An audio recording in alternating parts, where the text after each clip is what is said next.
Aksi saling dorong mewarnai eksekusi rumah mewah di Jalan Kertajaya Indah, Surabaya, Jawa Timur.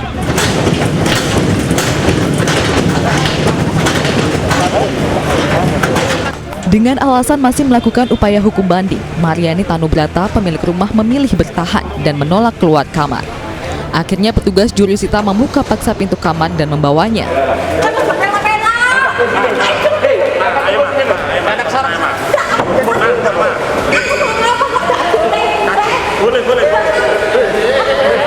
Eksekusi rumah mewah ini dilakukan karena PT Furniko Cahaya Abadi selaku pemenang lelang tidak dapat menempati bangunan rumah.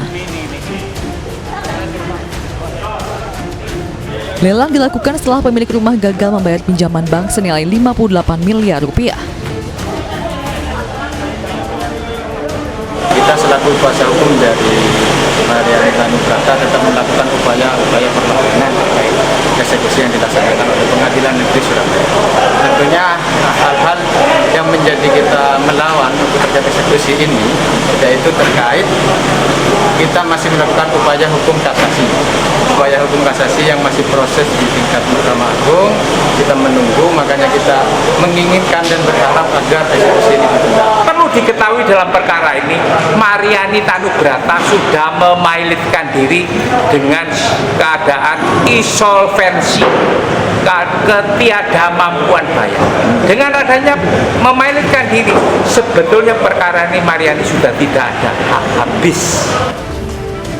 Sebanyak 200 lebih personil kepolisian menjaga jalannya eksekusi.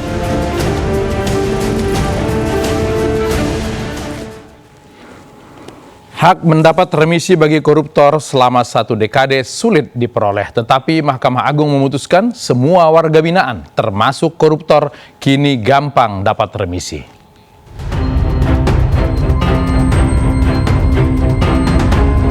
Derap langkah penegakan hukum di Indonesia kian suram. Di saat KPK disibukkan dengan berbagai polemik dan konflik di dalamnya, Mahkamah Agung seakan tak mau ketinggalan dengan membatalkan syarat pengetatan remisi dan pembebasan bersyarat bagi para koruptor. Menjadi justice kolaborator dan pelunasan denda dan pengganti uang korupsi yang sedianya sebagai syarat remisi kini telah dihapus. Agustus lalu, terpidana kasus korupsi Bank Bali Joko Chandra pun sudah menikmati remisi dalam rangka momen HUT ulang tahun RI. Kini remisi kembali memantik polemik setelah pekan lalu Mahkamah Agung menerima uji materi mengenai syarat dan hak bagi warga binaan. Mahkamah Agung berdalih pembatalan pasal dan syarat-syarat untuk remisi sebagai upaya restoratif justice.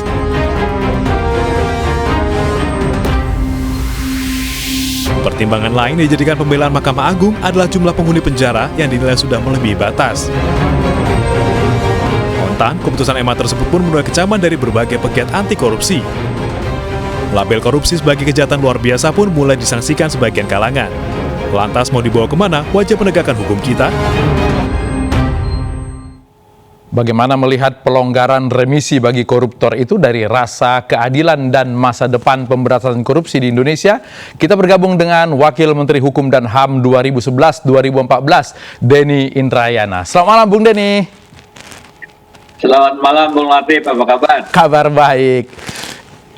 Pelonggaran remisi bagi koruptor ini kabar baik apa kabar buruk? Bagi narapidana korupsi, ini kabar baik. Bagi agenda pemberantasan korupsi yang luar biasa, ini justru kabar buruk. Oke. Dari segi rasa keadilan seperti yang disampaikan oleh MA ketika memutus kasus ini, keadilan bagi siapa? Keadilan bagi warga binaan termasuk koruptor atau keadilan bagi seluruh rakyat Indonesia yang menjadi korban dari para koruptor itu? Keadilan itu kan memang relatif ya. Tentu saja bagi pemohon yang mengajukan uji materi ke Mahkamah Agung, syarat remisi yang lebih longgar itu adalah lebih adil. Apakah rakyat Indonesia merasa perlu memberikan kelonggaran syarat-syarat remisi? Silahkan ditanyakan. Tetapi saya ingin tarik ke belakang ya. Bagaimana kita melihat logika PP 99 yang mengetatkan pemberian hak narapidana termasuk narapidana korupsi itu. Itu semua berangkat dari semangat reformasi yang salah satu amanahnya adalah memberantas korupsi. Kemudian lahir ketetapan MPR tentang pemberantasan korupsi. Lahir ketetapan MPR tentang etika kehidupan bernegara. lahir Undang-Undang KPK tahun 2012, lahir Pengadilan Tipikor. Semuanya dalam satu kacamata, satu paradigma untuk memberantas korupsi secara luar biasa. Kemudian dilihat ada satu loophole, di mana deterrence effect, efek penjeraan itu tidak muncul karena setelah proses penangkapan yang tidak mudah, kemudian pengadilan yang memakan waktu, begitu masuk ke lembaga pemasyarakatan, mereka kemudian melakukan tindak pidana korupsi yang lain, yaitu biasa membeli. Ini tidak perlu kita tutupi lah. Ada upaya untuk melakukan jual beli hak narapidana. Dan karena mereka memang punya akses yang relatif lebih mudah terhadap modal, terhadap kapital, maka remisi itu kemudian menjadi barang dagangan, diobral. Karena itu kemudian ada kebijakan untuk mengetatkan pemberian remisi, bukan dihilangkan ya, diketatkan. PP 99 adalah langkah lanjut dari politik hukum untuk memberantas korupsi secara luar biasa, dari proses awalnya penangkapan, penyadapan, pembentukan KPK, Pengadilan Tipikor, dan kemudian di lembaga pemasyarakatan pun upaya untuk mengurangi penyimpangan, obral remisi dan lain itu kemudian dibatasi dengan syarat-syarat yang lebih sulit. Oke, baik. Itu sebabnya kemudian akhir PP 99. Ya, Nah, 2013 Bung Denny, setahun setelah ada PP ini sudah ada yang mencoba untuk menggugatnya ke Mahkamah Agung. Tapi kala itu Mahkamah Agung menolak. Kenapa kemudian setelah 1 dekade mereka menerimanya? Apakah ada latar belakang yang berbeda Anda lihat dalam situasi hukum kita sehingga kemudian kali ini harus dikabulkan? Ya, saya dalam hal ini mengamini hasil disertasi Menko Polhukam. Pada saat S3 beliau menulis politik hukum, konfigurasi politik mempengaruhi produk hukum.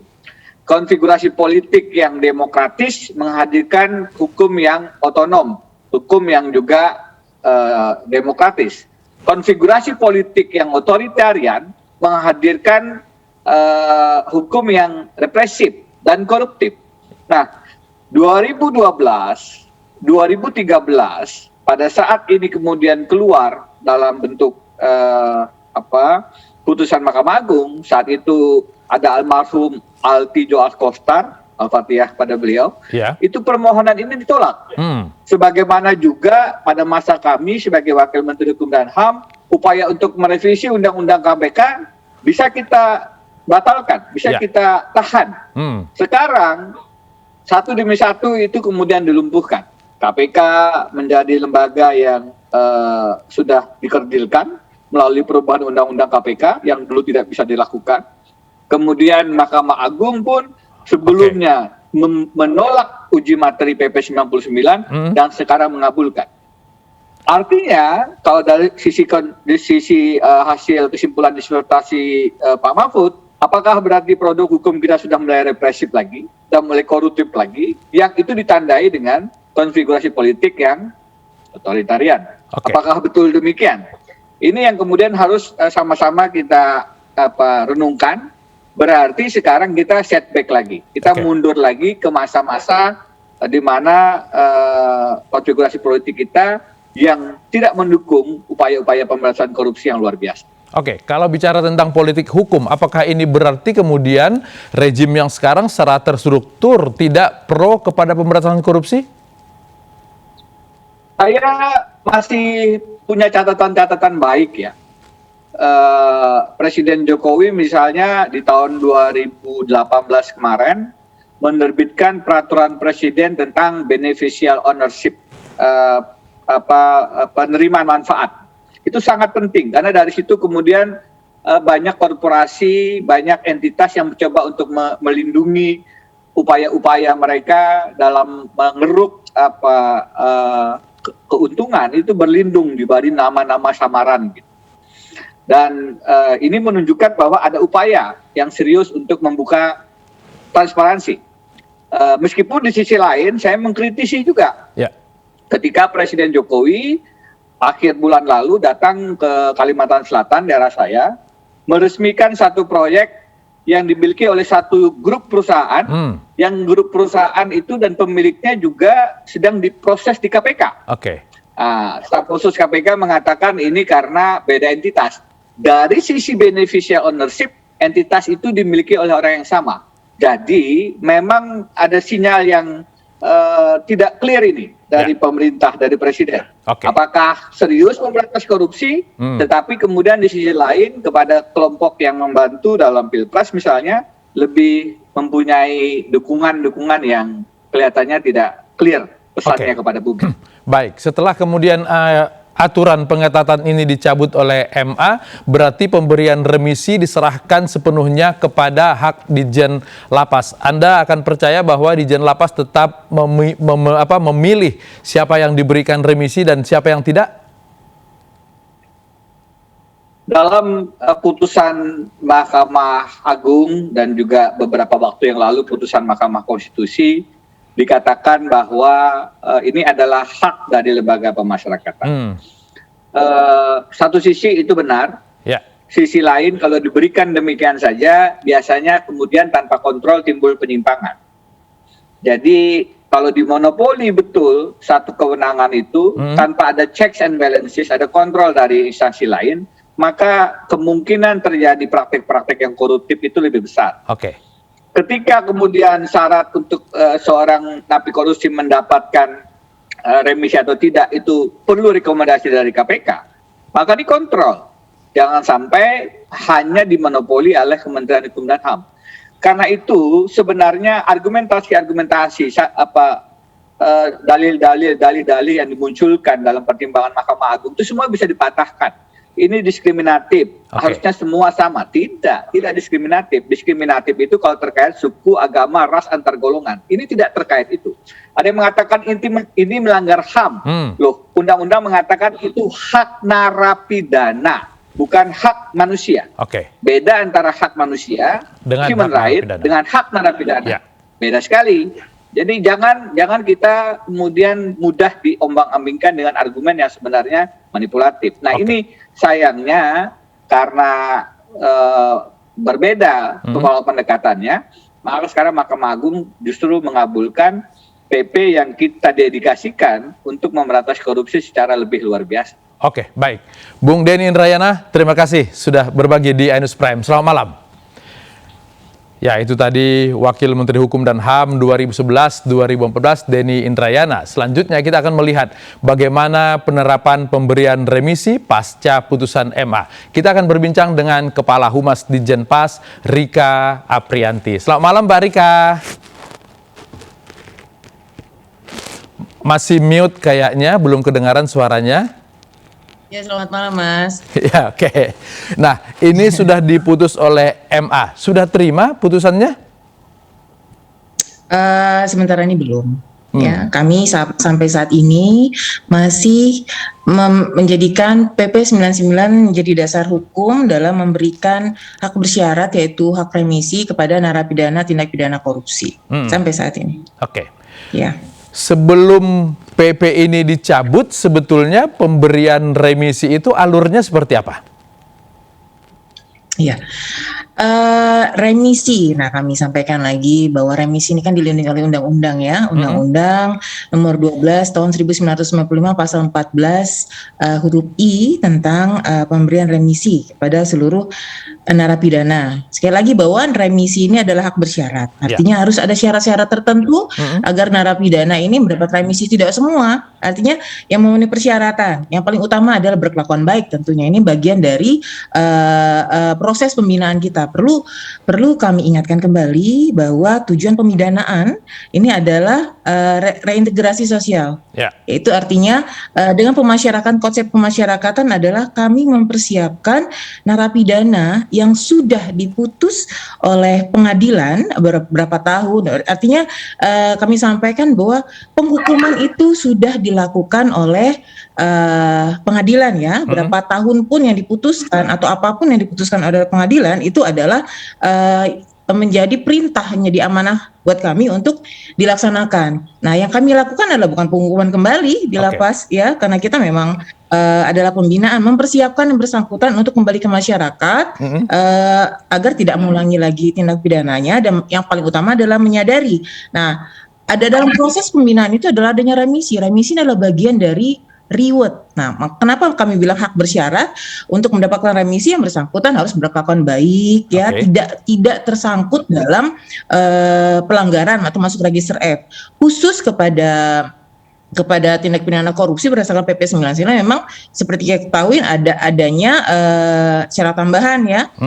Yang pertama, mendapatkan surat keterangan dari penegak hukum untuk membantu mengungkap kasus, terus juga sudah membayar denda. Nah, itu beberapa syarat. Artinya semuanya memang harus melalui itu. Jadi apabila tidak memenuhi persyaratan itu, warga binaan manapun ya kita tidak bisa memberikan remisi. Apalagi sekarang ini kan sudah berapa tahun ini remisi ini sudah kita lakukan melalui sistem database pemasyarakatan. Artinya yang memenuhi persyaratan itu sudah langsung terkirim ke Direktorat Jenderal Pemasyarakatan dan warga binaan pun bisa melihat secara langsung dengan self service dan juga melalui SDP ya untuk mengetahui hak-haknya. Oke. Gitu. Ada ketentuan bahwa menjalani sepertiga masa hukuman. Kalau itu durasinya bisa diukur oleh siapapun. Tapi kemudian berkelakuan baik. Yang menentukan berkelakuan baik ini apakah hanya monopoli di Jenpas atau siapa?